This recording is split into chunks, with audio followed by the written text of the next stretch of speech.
ಈಗ ಕೆಲ ಪ್ರಮುಖ ಸುದ್ದಿಯನ್ನ ಬನ್ನಿ ಕ್ವಿಕ್ ಆಗಿ ನೋಡ್ಕೊಂಬೋಣ.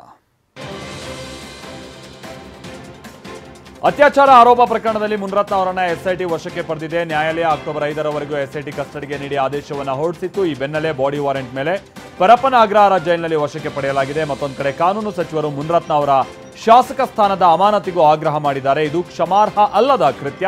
196ನೇ ನಿಯಮದ ಅಡಿ ಕ್ರಮ ತೆಗೆದುಕೊಳ್ಳೋಕೆ ಅವಕಾಶ ಇದೆ. ಹೀಗಾಗಿ ಸ್ಪೀಕರ್ಗೆ ಪತ್ರ ಬರೆದಿದ್ದೀನಿ ಅಂತ ಎಚ್ ಕೆ ಪಾಟೀಲ್ ಹೇಳಿದ್ದಾರೆ.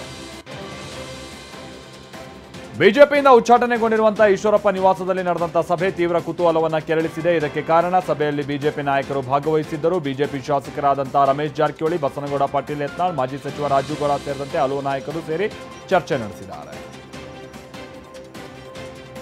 ತಿರುಪತಿಗೆ ತುಪ್ಪ ಸರಬರಾಜು ಮಾಡ್ತಾ ಇದ್ದಂತ ತಮಿಳುನಾಡಿನ ಎಆರ್ ಡೇರಿಗೆ ಎಫ್ಎಸ್ಎಸ್ಐ ನೋಟಿಸ್ ಅನ್ನ ಜಾರಿ ಮಾಡಿದೆ. ಈ ಹೊತ್ತಲ್ಲೇ ಮುಂದಿನ ತಿಂಗಳು 4ನೇ ತಾರೀಕು ನಡೆಯಲಿರುವಂತಹ ತಿರುಪತಿಯ ಬ್ರಹ್ಮೋತ್ಸವಕ್ಕೆ ಟಿಟಿಡಿ ಭರ್ಜರಿ ಸಿದ್ಧತೆಯನ್ನು ನಡೆಸಿಕೊಳ್ತಾ ಇದೆ.